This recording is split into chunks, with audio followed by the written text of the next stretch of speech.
हैं तो उसमें कौन सी बड़ी बात है। और भाई ऐसे सेक्रीफाइस यदि अगर रोज करो, सब जानते हैं एकादशी कैसी होती है, कुटू की पकौड़ी, कुटू की कचौड़ी, समा के चावल, मखाने की खीर। अगर व्यक्ति एकादशी वाला फलाहार नित्य करने लग जाए तो 7 दिन में 5 किलो वजन बढ़ जाए उसका। आप बाकी के दिन इतना नहीं पाते जितना एकादशी, और एकादशी के दिन तो कई लोगों को वैसे तो 3 बार पाएंगे, नाश्ता, भोजन, रात्रि भोजन। एकादशी के दिन 6 बार पाते हैं। बोले हमारा व्रत और है, बार बार कहते और है इस बात को, व्रत है आज हमारा। सब बातों की बात एकादशी करनी चाहिए।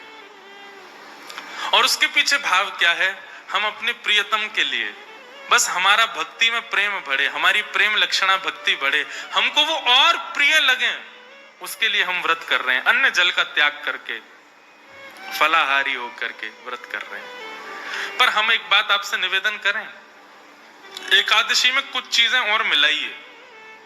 व्रत का मतलब क्या होता है, हमने एक पर्टिकुलर वस्तु का त्याग कर दिया। पर एक बात मेरे मन में कभी कभी आती है कि अन्न का त्याग करना कोई बहुत बड़ी बात नहीं है। आजकल के बच्चे सो करके उठते 12 बजे हैं और 12 बजे उठते हैं तो फिर भोजन पानी उनका ऐसे ही अस्त व्यस्त ही रहता है। आजकल के बच्चे एक समय ही भोजन कर लें वही बहुत है। तो भोजन का त्याग करना कोई बहुत बड़ी बात नहीं है। कई लोग बिना भोजन के भी निकल जाते हैं, बिना भोजन के भी रह लेते हैं। ये उस समय बड़ी बात थी जब और साधन नहीं थे, जब हमारे पास में टीवी नहीं था, हमारे पास में फोन नहीं था, इंटरनेट नहीं था, ये सारी आधुनिकताएं नहीं थी। तब मानव का एक ही काम था, काम करो भोजन पाओ, काम करो भोजन पाओ। भोजन ही सब कुछ होता था। उन कालों में उस भोजन को त्यागने के लिए व्रत की विधा बनाई गई। पर आज वास्तव में व्रत उस वस्तु का होना चाहिए जिसके बगैर आप एक क्षण नहीं रह सकते। उस वस्तु का व्रत होना चाहिए।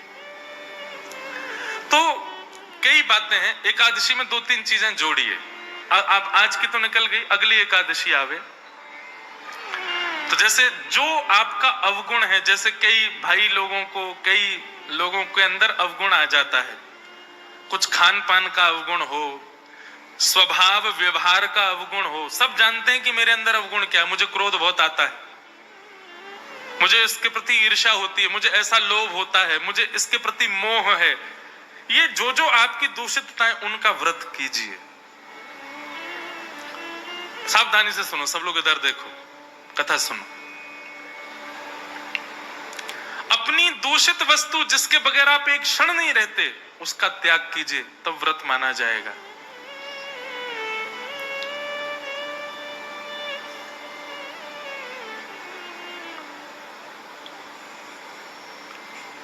निकालिए, लिस्ट बनाइए, ऐसे कौन कौन सी वस्तु हैं जिनके बगैर आप एक क्षण नहीं रह पाते।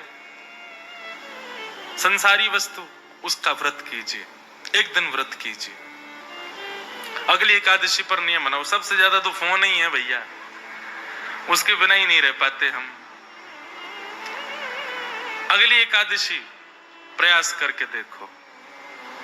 हम अपने ऊपर इसलिए लागू नहीं कर सकते, हम तो सफर में रहते हैं, इधर उधर आना जाना लगा रहता है, तो कुछ ना कुछ काम रहते हैं, तो इसलिए हम वो तो नहीं करते।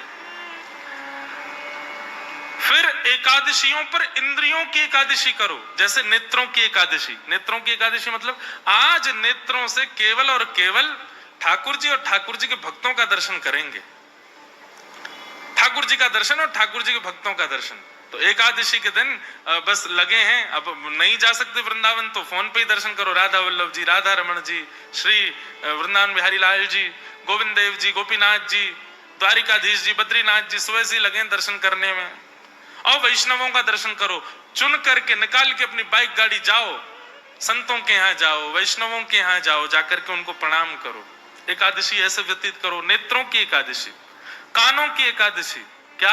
आज इन कानों से केवल भगवत चर्चा सुनेंगे।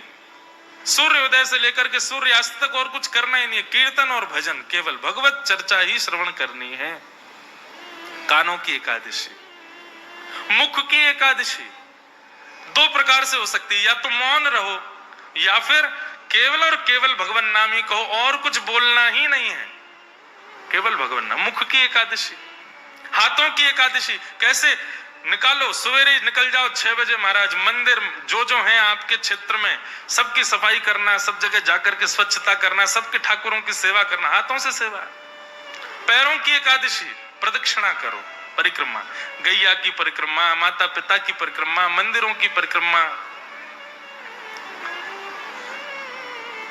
ऐसे भैया अपने तन से एकादशी करो, केवल अन्न छोड़ने मात्र से काम। ये आगे की विधा है, पहले अन्न से ही शुरू कर लो, पर शुरू करो। ये 3 निष्ठाओं का यदि आपने पालन कर लिया तो दावे से कह रहे हैं अंतिम श्वास से पूर्व ही ठाकुर जी का निश्चित दर्शन होगा, निश्चित ठाकुर जी अनुग्रह करेंगे। और भाई प्रयत्न तो करने पड़ेंगे, बिना प्रयत्न के ठाकुर जी तो नहीं मिल रहे। हम इतने बड़े भक्त तो है नहीं कि ठाकुर जी बेचारे हो गए कछु ना करे, आज में ले आओ याते, कछु तो करो, ऐसा तो कछु जीवन में लाओ जैसे लाल जी आप सो प्रसन्न हो, आवे आपके समीप। और एक बात मैं आपसे कहूं, पाव भाजी खा लो बाहर किसी ढकेल पर, 20 रुपए का मिल जाएगा। वही पाव भाजी 5 स्टार होटल में खाओ 500 रुपए का। क्यों? प्रस्तुतिकरण में भेद है। ऑफरिंग, वो ऑफर करने का नतीजा है कि वहां महंगा है यहां सस्ता है। ठीक वैसी भक्ति भी है। एक लोटा जल लिए, उसी में तुलसी डाल दी, उसी में चावल डाल दी, उसी में रोली डाल दी, उसी में चीनी डाल दी, उसी में सब डाल दी, जा गए शंकर जी पर चढ़ा के और नियम करके त्रिपुंड लगा के बेलपत्र चढ़ा के सिर पे लेके आ गए। एक तो ये ऑफरिंग है और एक दूसरी ऑफरिंग है, सारी सामग्री बढ़िया सुंदर सजा करके लेकर के गए, एक एक करके एक एक सामग्री शंकर जी पर चढ़ा रहे हैं, सुंदर कोमल हाथों से शंकर जी के सुंदर अभिषेक कर रहे हैं, और उसके बाद में सुंदर इत्र लगा करके त्रिपुंड लगा करके प्रणाम करके खूब देर बड़े रज रज के भाव से करके आ रहे हैं। दोनों में अंतर है कि नहीं? भक्ति में प्रस्तुतिकरण देखिए आप कैसे प्रस्तुत कर रहे हो। केवल करना है ये नहीं, इससे बढ़िया तुम मत ही करो। केवल एकादशी करनी है हमको, अन्न नहीं खाना, लेकिन पूरे नाक में दम कर दिया घर के में, जे बनाओ भूख लगी है केला लाओ, ये बनाओ ये करो। ऐसी क्या फायदा? एकादशी एकादशी जैसी दिखनी चाहिए, उसका प्रस्तुतिकरण ऐसा रखो। ये जो भाव हम आपको बता रहे हैं, हम तो 10% बताएंगे, बाकी आपको विचार करने पड़ेंगे। अब अगली एकादशी होगी, उसमें क्या करना चाहिए जिससे ठाकुर जी प्रसन्न हो। क्योंकि एकादशी के दिन ठाकुर जी दोनों नेत्र खोल करके सब पर दृष्टि डाल करके सबकी क्रियाएं चेक करते हैं। एक प्रकार से ये समझ लीजिए एकादशी अवसर है, 15 दिन में जो आपने किया उससे निवृत्त होने का अवसर है। इसका मतलब ये नहीं कि 14 दिन सब आपने किए, बोले एकादशी आई रही है सब बढ़िया कर लेंगे उस दिन। अवसर है, अवसर मिला, अब अगले दिन से प्रयास करें कि अब दूषित नहीं करना है। बहुत सारे भाव है, मैं तो बोलते ही चला जाऊंगा।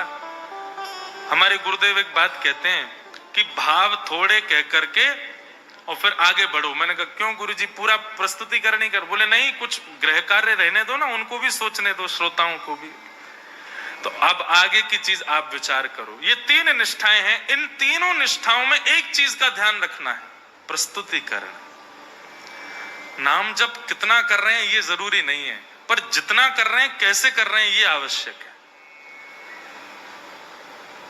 तुलसी निष्ठा केवल गले में पहन करके डोल रहे हैं ये नहीं, तुलसी जी को धारण करके आप कितना मान सम्मान का ध्यान रख रहे हैं, कितने आचार विचार की शुद्धता कर रहे हैं ये आवश्यक है। एकादशी कर रहे हैं, पर एकादशी के दिन आपका व्यवहार, आपका स्वभाव, आपकी क्रियाएं कैसी हैं उसका ध्यान रखें।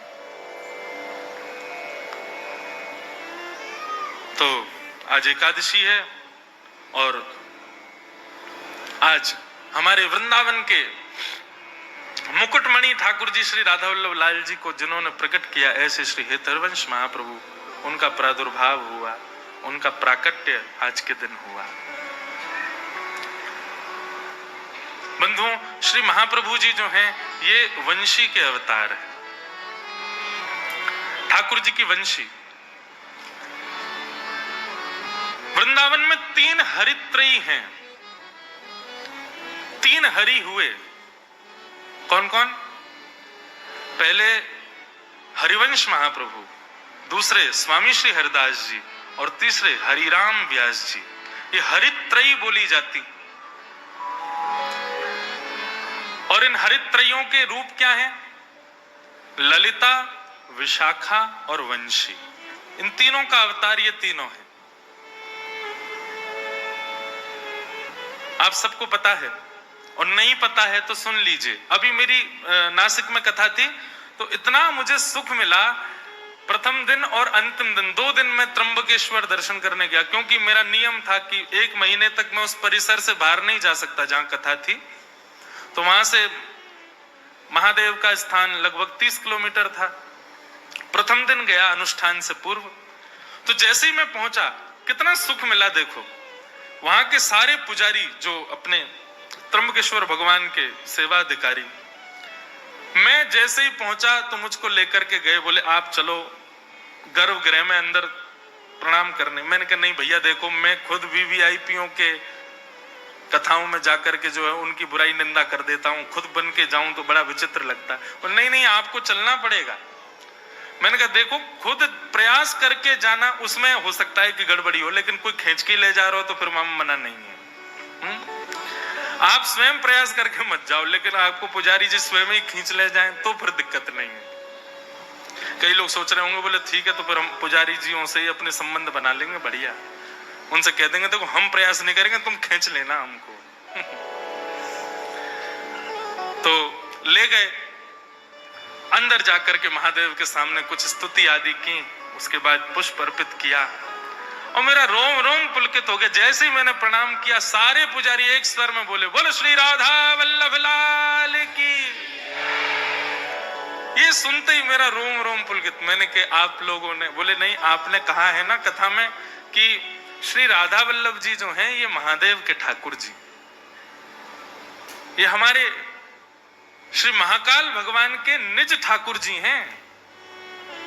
जैसे हमारे निज के गोपाल जी, मेरे निज के श्री गिरधर लाल जी, ऐसे ही श्वेत द्वीप में उमा पार्वती और महादेव दोनों मिलकर के अपने निज ठाकुर जी की सेवा करते हैं। वही है श्री राधा वल्लभ लाल जी जो वृंदावन में विराज रहे हैं।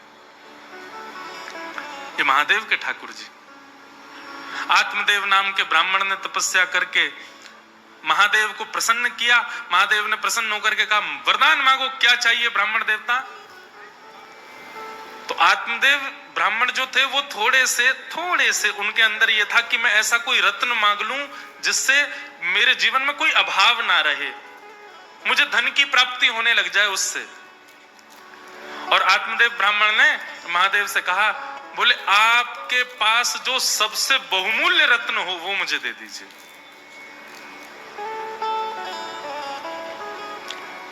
महादेव ने जैसे सुना नेत्र सजल हो गए, बोले तुम सब दुनिया मांग लो हमसे, लेकिन ऐसा मत कहो कि अपना बहुमूल्य रत्न दे दो, क्योंकि महादेव के बहुमूल्य रत्न तो श्री राधा वल्लभ जी हैं। महादेव ने जैसे मना किया, बोले रत्न मत मांगो, बाकी चाहे दुनिया की कोई वस्तु मांग लो। तो आत्मदेव ब्राह्मण को लगा रत्न बड़ा महंगा है, तभी देने से मना कर रहे हैं। चरणों में गिर गया, बोले चाहिए तो वही रत्न चाहिए जिसके लिए आप मना कर रहे हो, नहीं तो कुछ नहीं चाहिए।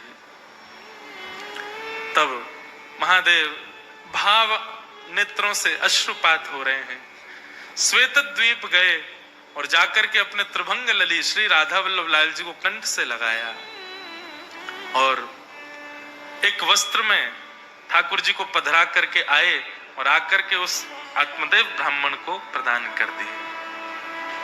महादेव अंतर ध्यान हो गए।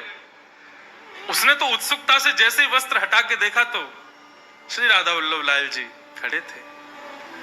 बट दुखी हो गया बेचारा, बोले मैंने तो रत्न मांगा था जी, ऊपर से सेवा और दे गए मुझको, तो वैसे ही खर्चा पूरा नहीं हो रहा घर का, अब इनको भी पधराना पड़ेगा सब कुछ। उनकी सेवा होने लगी। महादेव को बड़ी चिंता, मेरे ठाकुर जी की सेवा में सुख होना चाहिए। तब भगवान की वंशी महादेव ने उनको आज्ञा की, बोले आप सदा उनके अधर पर विराजमान रहती हो और वंशी के मन में भी ये भाव रहता है कि ठाकुर जी मेरे कोमल छिद्रों को दबा करके मानो मेरी सेवा करते हैं, ठाकुर जी मेरी सेवा करते हैं। इससे वंशी को कई बार मन में ऐसा भाव आता है कि नहीं नहीं नाथ, मैं आपकी सेवा करूं, आप क्यों मेरी सेवा करते हैं। तो वंशी बड़ी कभी कभी व्याकुल रहती है कि मैं ठाकुर जी की सेवा करना चाहती हूं, पर ठाकुर जी देखो होठों की तकिया पे सुला करके अपनी कोमल उंगलियों से मेरे चरण दबाते हैं। मुझे कभी कभी बड़ा श्रम होता है इस भाव से। तो वंशी जी की इस चिंता को आज महादेव ने पूर्ण किया। बोले कि आप चिंता मत करो, आप चाहती हैं ना कि आप ठाकुर जी की सेवा करें, जाइए आप ही आचार्य चरण श्री हित हरिवंश महाप्रभु के रूप में पृथ्वी पर अवतरित होइए और जाकर के आत्मदेव ब्राह्मण के यहां से ठाकुर जी को ले जाकर के वृंदावन में विराजमान कर। तब भगवान की वंशी ही श्री हरिवंश महाप्रभु के रूप में पधारे और आकर के उन्होंने ठाकुर जी की सेवा। महाप्रभु जी का चरित्र बहुत सुंदर है, संपूर्ण तो नहीं पर कुछ कुछ भाव में आज भक्तमाल जी में पढ़ रहा था। अच्छा, हमारी जीवन की सबसे पहली भक्तमाल कथा है इसी वर्ष 19 से 26 अगस्त हम भागवत कथा करते हैं। और अभी साल में एक राम कथा का भी नियम हो गया है, एक एक ज्योतिर्लिंग में। पिछली बार सोमनाथ में थी, इस बार रामेश्वरम में है 24 दिसंबर से राम कथा। लेकिन हमारे वृंदावन के संत जनों की आज्ञा हुई कि लाला एक बार अब भक्तमाल जी में भी प्रवेश करो। मैंने महाराज जी मैं भक्तमाल जी तो कहता ही हूं कथा में। बोले नहीं, स्वच्छंद भक्तमाल जी की कथा करो। तो जन्माष्टमी के अवसर पर 19 अगस्त से 26 अगस्त तक जयपुर में, क्योंकि भक्तमाल जी वहीं लिखी गई हैं, जयपुर में ही गलता जी हैं जहां पर भक्तमाल जी की रचना श्री नाभा गोस्वामी जी ने की, तो वहीं पर प्रथम भक्तमाल का। तो आज मैं भक्तमाल जी पढ़ रहा था, इतना सुंदर भाव, बहुत ध्यान से सुनिएगा। नाभा जी के गुरु जी की आज्ञा हुई कि हे नाभा जी आप एक काम कीजिए। बोले क्या? आपकी भक्ति इतनी तीक्ष्ण है, आपकी भक्ति इतनी प्रबल हो चुकी है, अब आप एक काम करो, बड़े बड़े रसिक जनों ने तो ठाकुर जी का यश गाया, पर आप ठाकुर जी के भक्तों का यश गाओ। तो नाभा जी ने भक्तमाल जी का मन बनाया कि अब मैं भक्तों की माला बनाऊंगा, भक्तों के चल। एक बात सदैव याद रखना, ठाकुर जी का यश गाना ज्यादा कठिन नहीं है, ठाकुर जी के भक्तों का यश गाना बहुत कठिन। ठाकुर जी के भक्तों का यश कहना बड़ा कठिन काम है, उसको समझना। ठाकुर जी की कृपा आप समझ जाओगे, पर भक्तों की लीला आप नहीं समझ पाओगे। तो श्री नाभा जी ने मन में विचार किया कि यश गाऊं ठाकुर जी के भक्तों का, तो श्रोता किसको बनाऊं। तो श्री नाभा गोस्वामी जी ने मन में विचार किया कि भगवान का यश भक्त सुनते हैं, तो भक्तों का यश ठाकुर जी सुनेंगे। और 24 अवतारों का सबसे पहला स्मरण किया नाभा जी ने। 24 अवतार बैठाए अपने सामने, ठाकुर जी के 24 अवतारों का आवाहन करके और उनको ही श्रोता बना करके नाभा जी ने भक्तमाल जी कहनी प्रारंभ की। उसमें सारे भक्तों के चरित्र आए, सुग्रीव जी से लेकर के हनुमान जी महाराज तक, और महाराज गरुण जी से लेकर के और श्री रामानुजाचार्य जी तक, सारे भक्त चिंतन करते जाते, जो जो भक्त अपने। अच्छा, एक और बात है, भक्तमाल में किन किन भक्तों के चरित्र हैं, तो श्री नाभा जी कहते हैं ठाकुर जी तो सबको प्रिय हैं, पर भक्तमाल में उन भक्तों के चरित्र हैं जो ठाकुर जी को प्रिय हैं। क्योंकि भाई 24 अवतार सामने बैठे हैं, तो 24 अवतार उन्हीं को सुनना चाहेंगे जो उनके प्रिय हों। उन भक्तों के चरित्र आए, लेकिन सारे भक्त आ गए भक्तमाल जी में, हमारे वृंदावन के रसिक जन नहीं आए। क्योंकि नाभा जी तो स्मरण करते थे ना, जो भक्त का चिंतन आता उसी का छप्पे छंद लिख देते, सबका यश गाया, लेकिन वृंदावन के रसिक संत जन चित्त में नहीं आए। तो श्री नाभा जी चिंतित हो गए, बोले कि भैया सारे भक्तों का चिंतन चित्त में हो रहा है, लेकिन ब्रजमंडल के वृंदावन के वैष्णव भक्तों का, संतों का चिंतन मुझको क्यों नहीं हो रहा। तब उन्होंने अपने गुरुदेव से जाकर के अपना ये भाव प्रकट किया, बोले सारे भक्त मेरे चित्त में आ रहे हैं, पर वृंदावन के भक्तों का स्मरण नहीं हो रहा मुझको। कितनी सुंदर बात। उनके गुरुदेव ने आज्ञा करते हुए कहे, बोले भैया ये जितने भी भक्तों का चरित्र तुम गा रहे हो, ये कोई ना कोई भक्त इन 24 अवतारों को जिनको तुमने सामने बैठाया है, इन 24 अवतारों को कोई ना कोई भजता है। कोई हयग्रीव भगवान को भजता है, कोई नृसिंह भगवान को भजता है, कोई बराह भगवान को भजता है, कोई कृष्ण को भजता है, कोई राम जी को भजता है। पर वृंदावन के तो सब श्री किशोरी जी को भजते हैं, और जब तक किशोरी जी नहीं आएंगी तब तक ब्रज के रसिक नहीं आ सकते। जय हो। ये भाव जैसे पढ़ा ना, नेत्र सजल हो गए कि जब तक किशोरी जी का स्मरण नहीं करोगे नाभाजी, तब तक ब्रजमंडल के संत तुम्हारे चित्त में नहीं आ सकते, रसिक जन नहीं आ पाएंगे। तब श्री वृंदावनेश्वरी किशोरी जी हमारी श्री राधा रानी का स्मरण किया।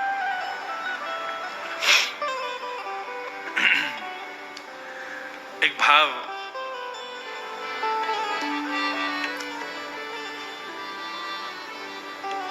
श्री किशोरी जी के लिए व्यासपीठ से प्रकट किया, आओ उसी को कह करके चले आगे।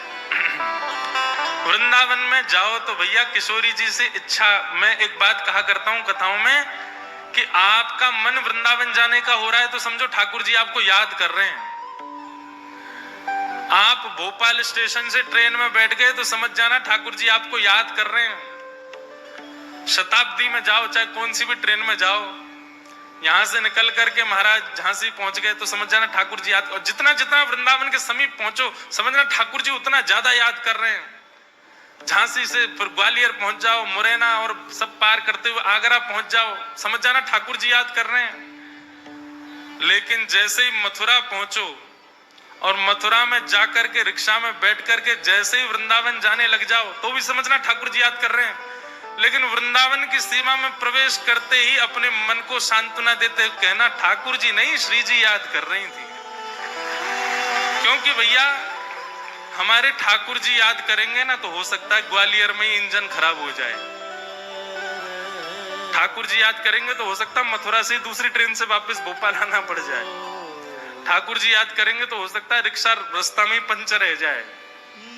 पर निर्विघ्न रूप से वृंदावन पहुंच गए तो यही समझियो श्री जी ने याद किया तभी हम पहुंच पाए हैं, नहीं तो ये श्री जी के कृपा के बगैर संभव नहीं। तो एक भाव मैंने हमारे लाल जी ने प्रकट करवाया कि वृंदावन में क्या क्या भावना होनी चाहिए चित्त में। सब लोग मेरे साथ गाओ, श्री जी को स्मरण करो तभी आचार्य चरण आएंगे।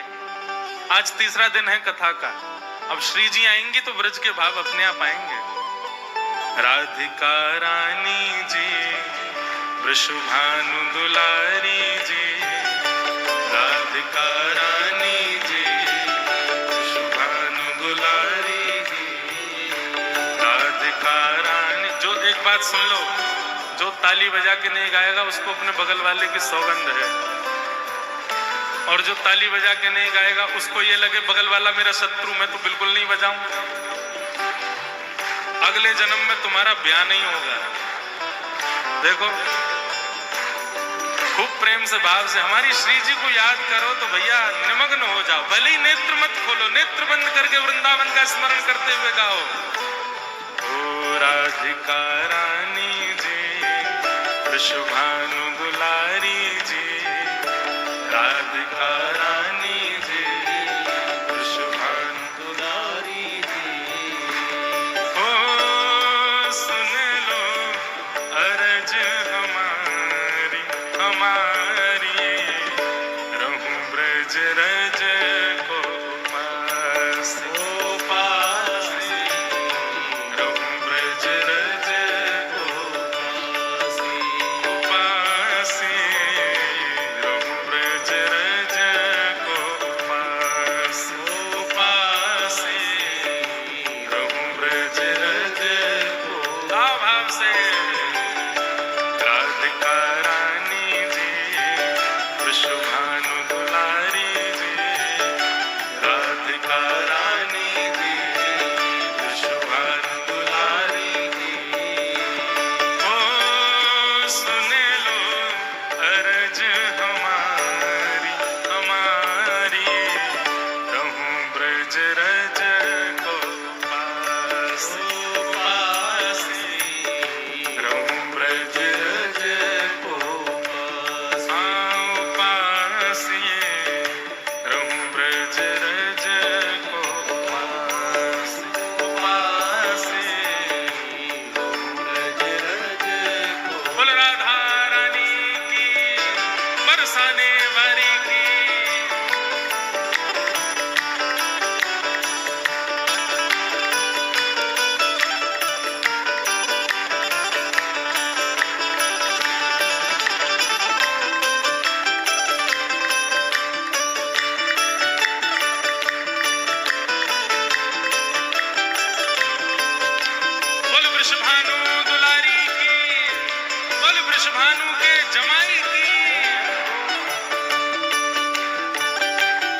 बातें हैं। वृंदावन की मंगला कैसी होनी चाहिए, वृंदावन का मध्य दोपहर कैसी होनी चाहिए और वृंदावन की शाम कैसी हो, तीनों बातें सुनो।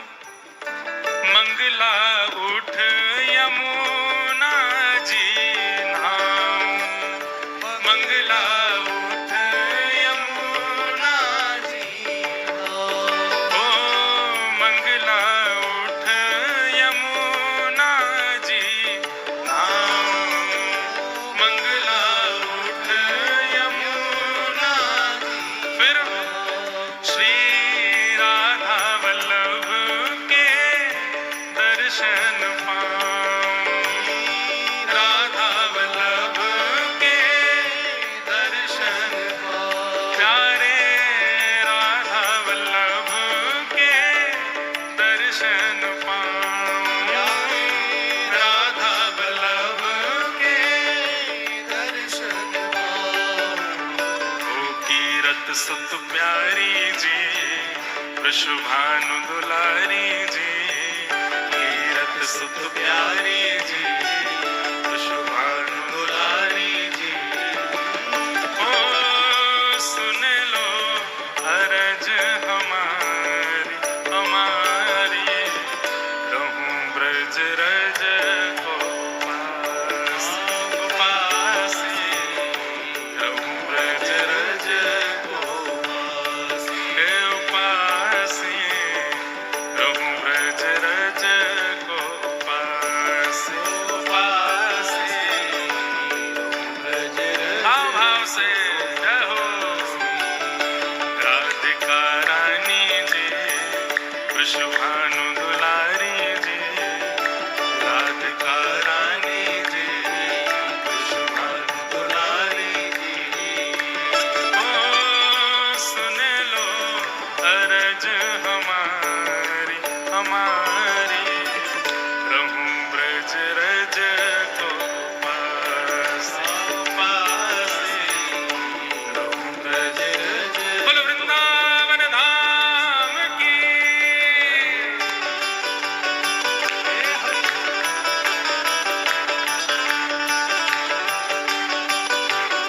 श्री गिरधरलाल प्यारे की।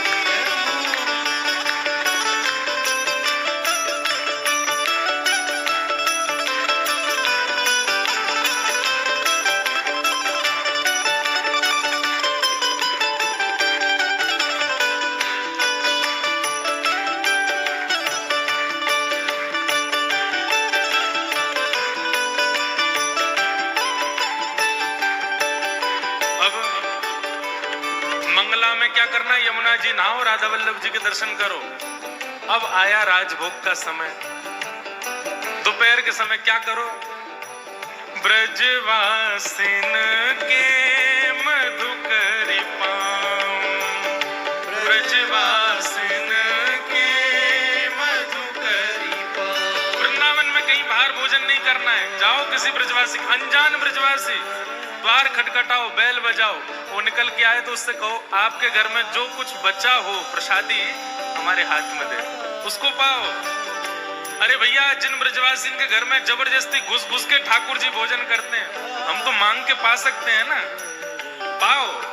ब्रजवासिन के मधुकरी पाऊं, ब्रजवासिन के मधुकरी पाऊं, ओ ब्रजवासिन के मधुकरी पाऊं, ब्रजवासिन के मधुकरी। उसके बाद श्री राधा रमण के दर्शन पाऊं, राधा रमण के दर्शन पाऊं, प्यारे राधा रमण की झांकी पाऊं, राधा रमण की झांकी पाऊं। महलन वारी जी, अति सुकुमारी जी, महलन वारी जी, अति सुकुमारी जी, ऊंचे महलन वारी जी, अति सुकुमारी जी, महलन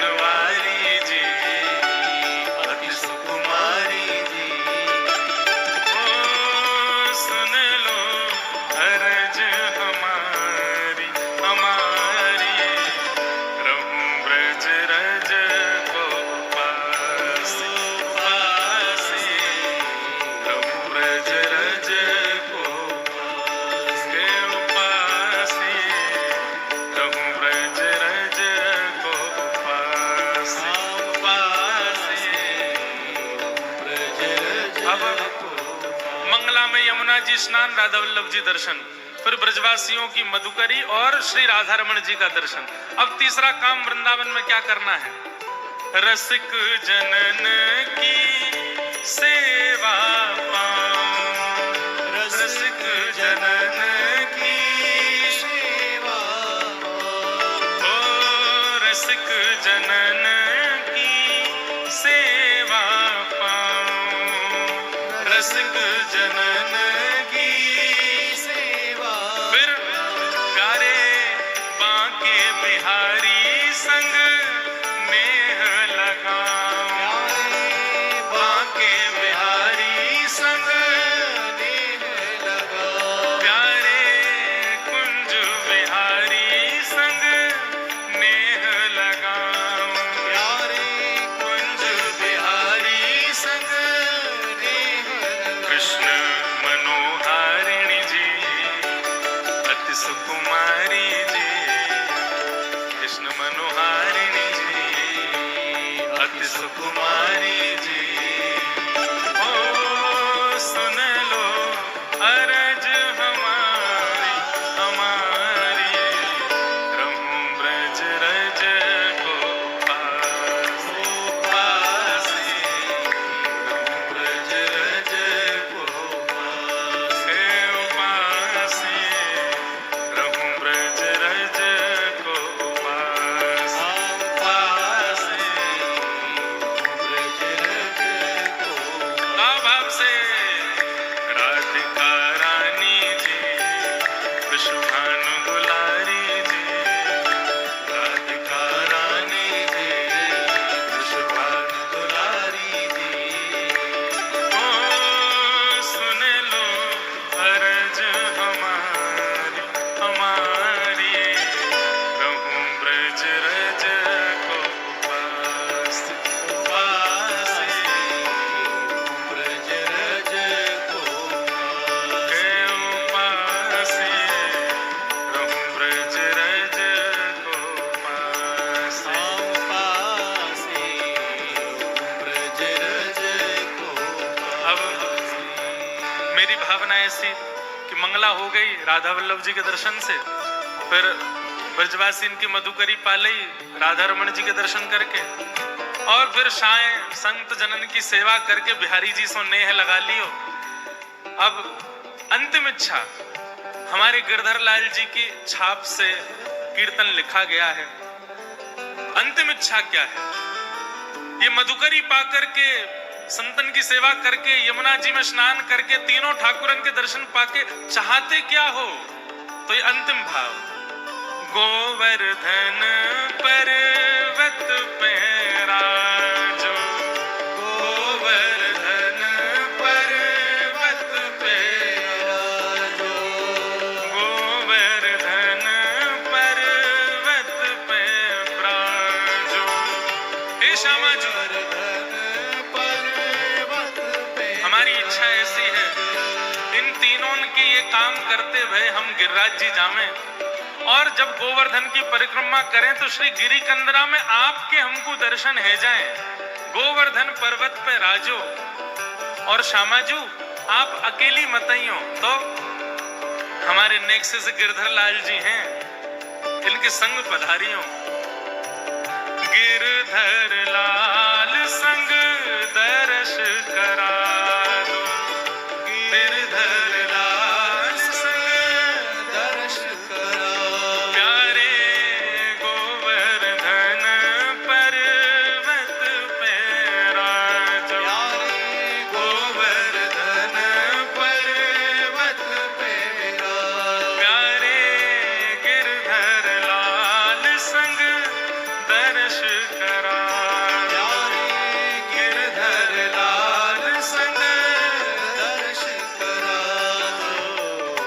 कृपा अभिलाषी जी, अरज हमारी जी, कृपा अभिलाषी जी, अरज हमारी जी, हे सुन लो अरज हमारी, हमारी रहूं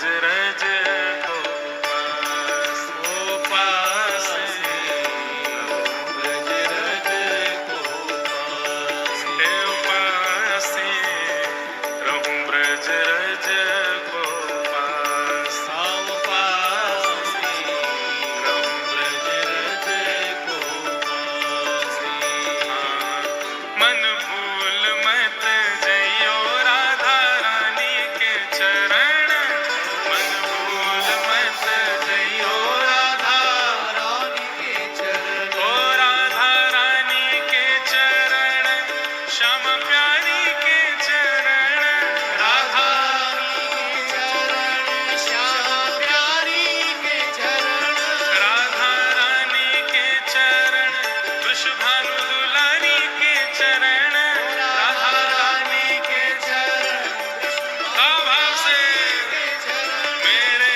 मन भूल मत जइयो राधा रानी के चरण मन भूल मत जइयो राधा रानी के चरण ओ वृषभानु की